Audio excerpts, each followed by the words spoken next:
Welcome to the NYU Steinhardt Jazz Interview Series, and today we're in Southern California with one of my all-time favorite musicians, Mr. Sergio Mendes. Great to be here with you. Thank you for participating in this. How did you get into jazz, particularly in Brazil, Right. where jazz was probably new in the 50s? That's correct, yeah. Well, I started with classical music. I had a piano teacher in my hometown. My hometown, it's called Niterói, across the bay from Rio de Janeiro. So I was 7 years old. My mother said, okay, piano, and okay, go learn the piano. And so I did the classical training. And when I was about, say, 12 or 13, a friend of mine showed me a jazz record. It was a Dave Brubeck record. And I was like, wow, this is amazing, you know, because it was a totally new language for me. Do you remember which record it was? I remember it was Take Five, the song and all of that. So it was Time Out. Yes, Time Out. And so in those days, like you said, it was very hard to get a jazz record in Brazil. We had a friend that was, he used to work at Pan American, and he used to bring jazz records from New York. Mm-hmm.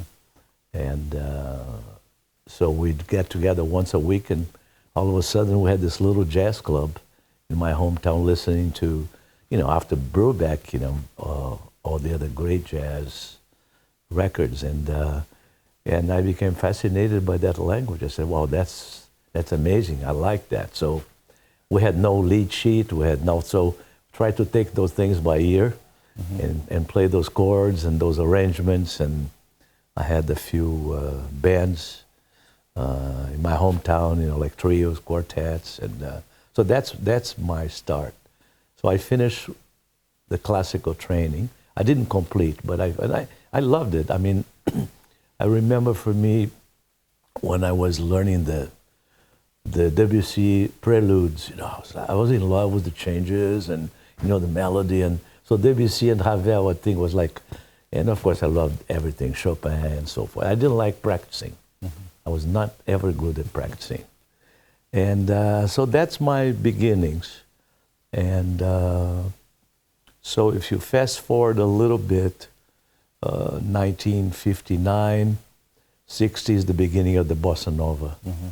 Jobim and all the wonderful. Before we go there, I'm just curious, as a classical pianist in the States, maybe if you're studying classical, you don't delve in improvisation or popular music. Right. But was that different in Brazil?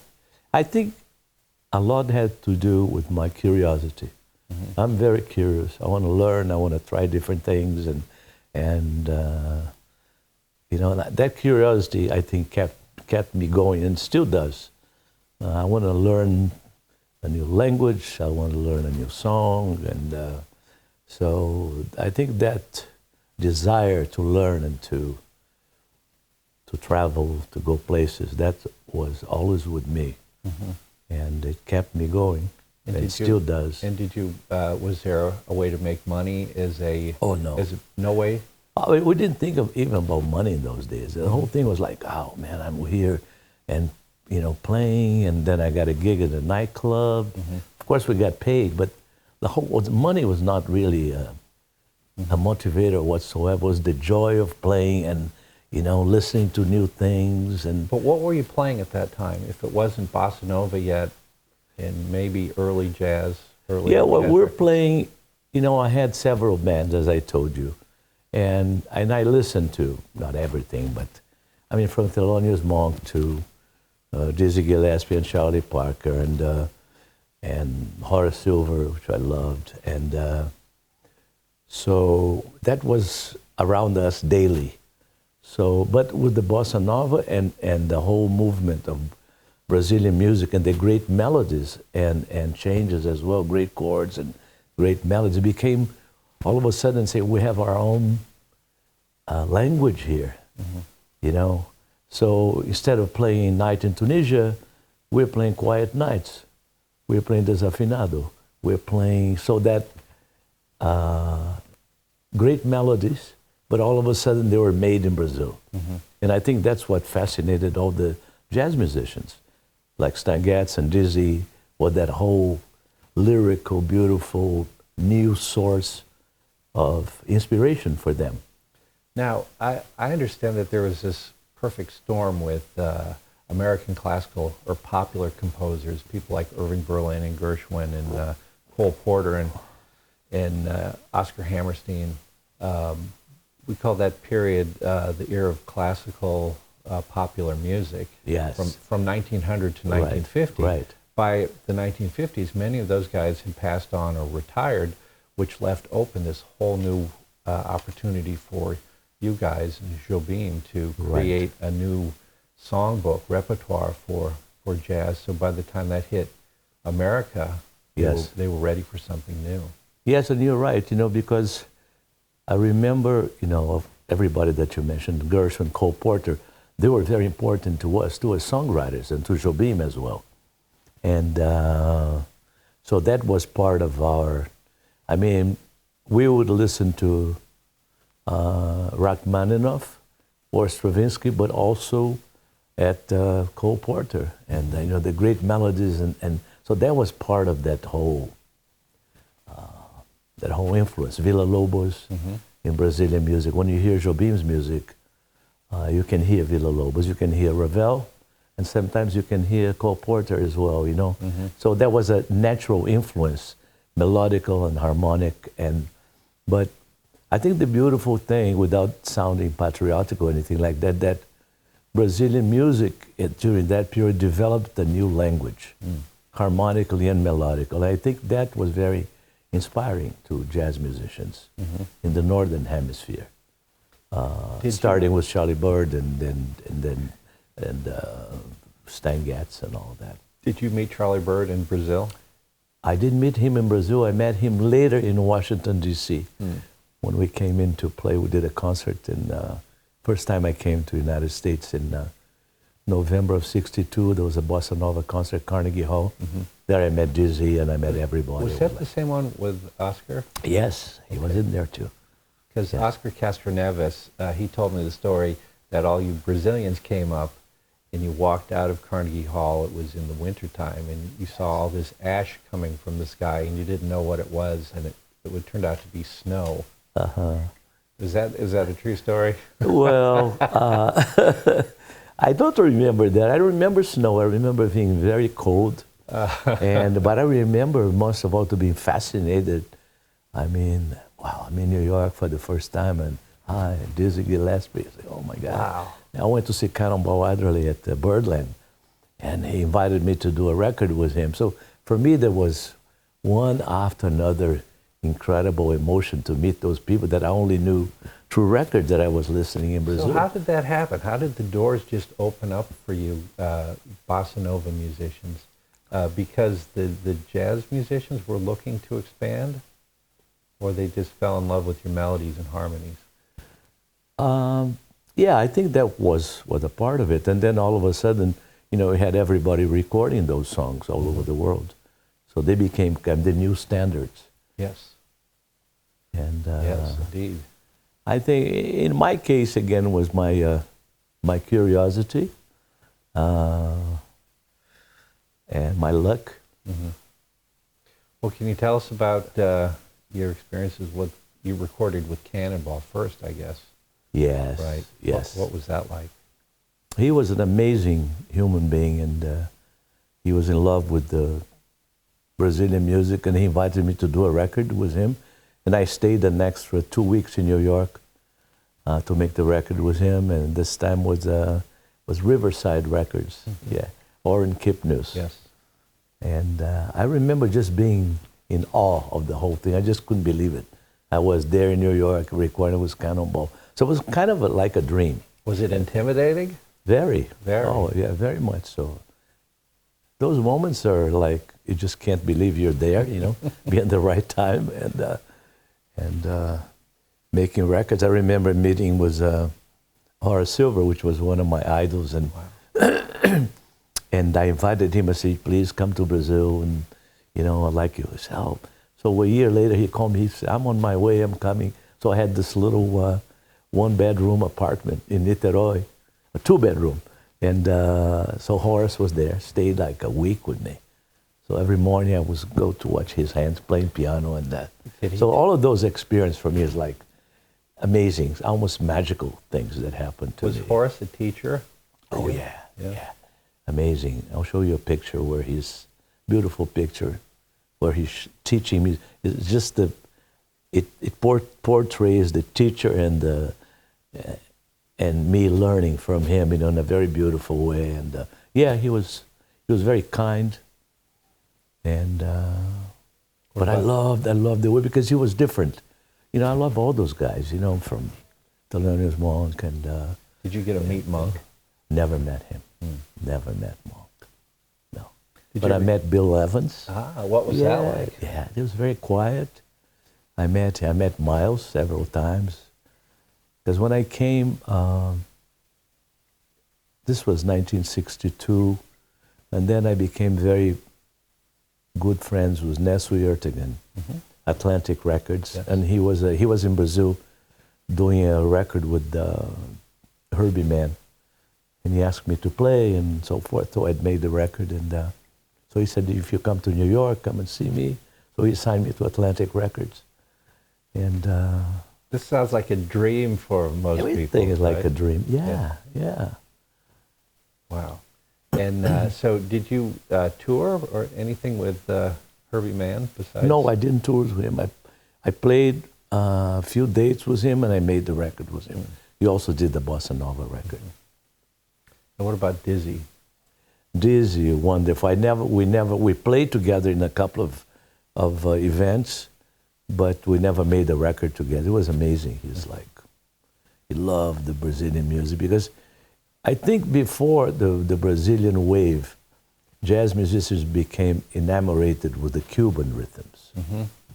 And that was the first Latin wave, I think, that came to the jazz was the Cuban element, was the fantastic rhythms. And I think the Brazil came a little later, not only with rhythm, it was also great melodies. And so I think they were the two great influences in the jazz And the lovely musicians. Portuguese language. Yes, also because the language is very a musical language. And did you ever hear Miles's Bossa Nova record called Quiet Nights? of course, one of my favorite records. Me too. Oh, and Gil Evans. Bill Evans. I mean, that combination, Gil Evans, Jobim, and Miles, yeah, that's amazing. So can you tell us about your relationship with Jobim? Well, he was a dear friend, mentor. We were he was, I think, maybe 15 years older than me. And when I did my first record in Brazil, he wrote arrangements for me. And so we spent a lot of time together in Brazil, and then later on in the United States. He used to live here in LA about 4 or 5 months out of a year. And amazing. I mean, incredible composer, arranger. And his background, you can tell he had a lot of classical. He was an arranger, orchestrator, arranger. And he knew a lot about classical music. He loved Villa-Lobos. Because he also, like Villa-Lobos, was very influenced by nature. The birds of Brazil, the sounds of this and that, He was interested in the forest and, in the Amazon, and he was that kind of guy, very interested in nature. So as was Villa-Lobos. So I see a lot of those sounds in his music. Well, it's interesting what we were talking about before we got on camera was your interest in incorporating different elements into your music in bossa nova, like American popular songs, and today rap with Black Eyed Peas and whatever. I don't know if that was true with Jobim. Was he recording other people's music? He was a composer. Yeah. I'm an interpreter. I mean, I wrote a few songs, but he was like 100% songwriter, which is not my case. I wrote a few, so I always was an interpreter with my band. So I would play, like I told you, I would play Night in Tunisia, I would play Stella by Starlight, and I would play Quiet Nights, Corcovado, or Garota de Ipanema, or Mais Que Nada, or so. As an interpreter, I've always liked melody.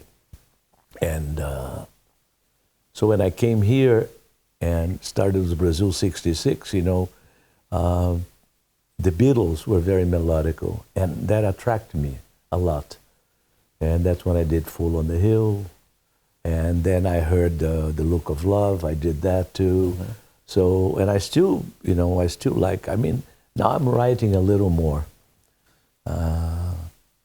songs, but I love playing. If I can come up with an arrangement of of a great song, like a Cole Porter, you know, I did Night and Day, I did all those great songs. I mean, if I can come up with an arrangement that's different than the original, I like to do that. Now, let me ask you, because in '64 I was 4 years old, so... In '64? Yes. Okay. So, from my understanding is when the Beatles came in, it kind of blew the lid off of a lot of other musical styles.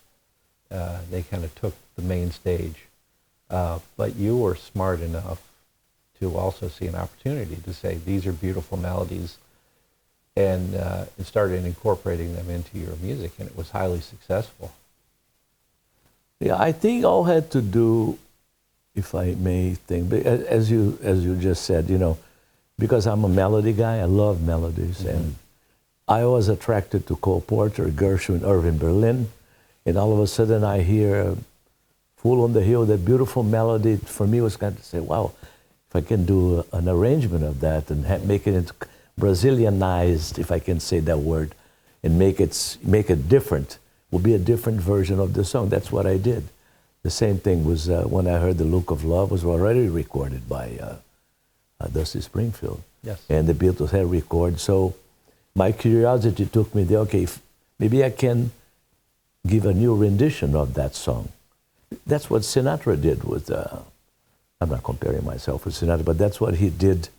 You know, his interpretations of people's songs are just amazing. The way he, you know, how many people recorded the Jobim song. When you hear Sinatra version of it, they say, wow, it's him, and it's the arrangement.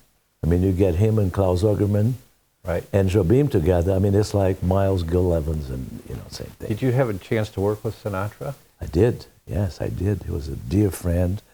I did 2 tours with him, one in 1969 with myself, my band, Buddy Rich and him. Wow. We became very good friends. And then we toured again in the 80s. Did you play with Buddy Rich too? Yes, wow. we did, yeah, amazing, wow. Amazing drummer. But, you know, Sinatra was like, talking about the singer of all singers, you know, amazing. And yeah, we did an extensive tour in the United States and then in Europe in the 80s and here again, yeah. Wow. So I had that luck to work with the man. What about Klaus Ogerman? I met with, I never did, I love his arrangements. I think he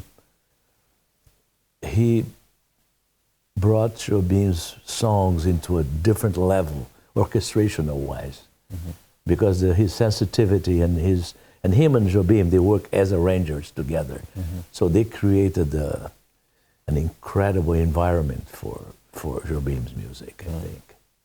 Well, I have a question. When you were with Atlantic Records and you moved to A&M, what was the catalyst that made the A&M Records take off? That's an interesting question. It's a very good one. So Nesui and I, we became very good friends because we had 2 things in common, bebop and soccer, football, like we call it in Brazil. He was a big fan of football. He brought Pelé to the Cosmos and all of that. So we traveled all over the world together. And jazz, and also he introduced me to surrealistic art, like Magritte and Max Ernst, all that, you know. He was a big collector of surrealistic art. And again, my mentor and dear friend, I loved him so much. And then you fast forward, 1965, I'm here in LA. I'm auditioning for record companies and people coming in, and one lucky day comes in, Herb Alpert and Jerry Moss, they're starting A&M, so they listen to my band. They say, well, we'd love to have you. And again, I was like, wow, you know. So we're starting a record company. And I said to them, I said, listen, I have to make a phone call because I'm signed with Atlantic Records, you know. Mm-hmm. So the next day I called Nestle, and I said, Nestle, you know, I had Herb Alpert, Jerry Moss, they came in to see and they asked me to join their label. Nestle said to me from New York, he said, I wish I could do for you what they are going to do for you. It was beautiful. Mm. He said, but you still owe me 4 records, instrumental, which I did, by the way. He said, you got, I don't get to go. So it's funny. So I did 4 records for him as I was A&M instrumental records, was orchestra and piano, yeah. So that was his kind of guy, you know. So I was lucky again to have met Herb and Jerry and having Nestle as a friend. Wow. So that was my transition to A&M Records. And how did A&M Records bring you to that high level?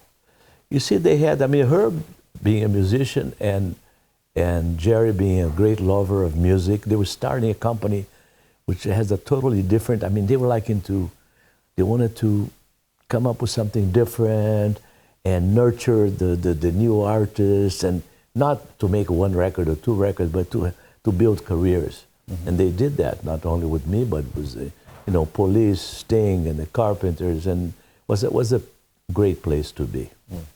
And where did you come up with the idea of bringing singers into your group? That was before I met Herb, because I was, you know, as when I came in here, I had a group called, first time, I came in 1964, 1 year, 4 years old. I was struggling here. And I had a Brazilian singer and a Brazilian guitar, and I said, you know, I've been using instrumentals and trombones and saxophone. I love the human voice and the women's voice. Mm-hmm. And I said, you know, it was just random, because I said, man, I'm going to do now vocals. Since I'm not a singer, I'm going to have, instead of having 2 trombones and a saxophone, I'm going to have 2 singers. So as I was working on that sound, I liked very much the texture, and I still do that today, yes. My wife being one of them. Right. You know, your recording of Mashkinada, you've had that for years and years and years. Right. It's such a beautiful song. Yeah. My question is, I always hear this I talk to so many artists, that you get a hit song, you're stuck with it for life. You have to play it every night. Uh-huh. Does that ever drive you crazy? No. I mean, yours is particularly beautiful, but you could imagine somebody that gets stuck with a hit song that they. This came about with Artie Shaw, I think, early on, when he had to play. What were some of those songs, like Frenzy? And they were such big hits that people would say, I want to hear that every night, every night, every night. And he really felt like he couldn't grow as a musician, because he kept expanding and adding strings and harpsichord to his group. But I think you figured out different ways to incorporate new ways to freshen your music up with rap and. Yeah, you know, that song, let's talk about Mashkinada. I was still working in the nightclub in Rio when I heard that song. And I played with quartets and quintets, and it's such a magical song, because here's a song that never had English lyrics. Mm-hmm. It would destroy the song if I had English lyrics on, because there's something very special. It's a chant. Mm-hmm. And people don't know what it means. The song doesn't have deep meaning. It's not a poetical song, but I played that song in everywhere. Indonesia, Malaysia, Paris, Rotterdam, and people sing that song. So you're talking about a song that's really very rare. So I was, again, very lucky to have that song and to record and to perform. And I still love doing it. Mm-hmm. And then when I met Will in 2005, first thing he told me, he said, you want to do let's do Mashkinada again. So he had an idea for the song, which I love, totally different. Mm-hmm. And then he, you know, his arrangement, what he brought to the song was so fresh. You know, now all of a sudden there's a whole new generation. They never heard that with Brazil 66. generation that didn't know who I was. And all of a sudden they embraced the song again. So, I mean, I'm so proud to perform that song. On the contrary. I saw that, were you on the Tonight Show with them, and that was great. Yeah, Fantastic. yeah. He's amazing. Talking about another great musician, and yeah. I have kind of an odd question for you. This has bothered me for years. When you created the name Brazil 66, I know you had Brazil 65. Yes. But did you realize that maybe in Brazil 67, you didn't change the name? Or You know, it's just a coincidental thing, because here I am. I'm from Brazil. The year was 1966. I mean, I'm not going to call Bulgaria 93, you know. That would be really insane. Yeah. So, I mean, it was right. Although years later, somebody, you know, people always have an idea about things, and I forgot who, the superstition person said to me, I know why you call it Brazil 66. I said, really? He says, how many letters on your first name? Sergio, 6. Your last name? Well, 6. Your country? 6. How many people in the band? And we were 6. So in her mind, that was the reason why I called it. But this is just fantasy. The reason is I'm from Brazil, year 66. Why not call it Brazil 66? Okay, so now we've completely dispelled that rumor. A rumor So does it's not done. exist, no. No more. Okay. And now we call it next year the 50th year of 50 years of Brazil 66. So it's going to be a celebration, concerts all over the world, 2016. Fantastic. Yeah. Looking How forward do you keep going? Obviously, the simple answer is because you love it. I do. Yeah, passion. I can tell that. Passion.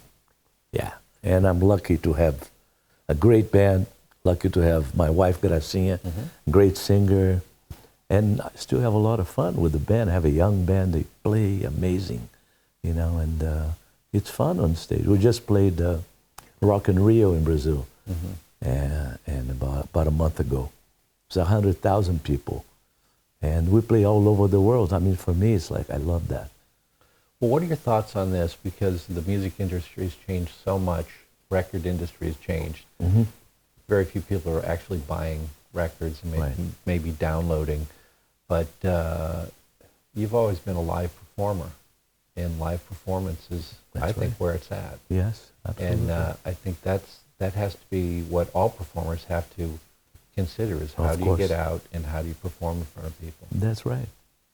And have fun with it. And have fun with it. Yeah.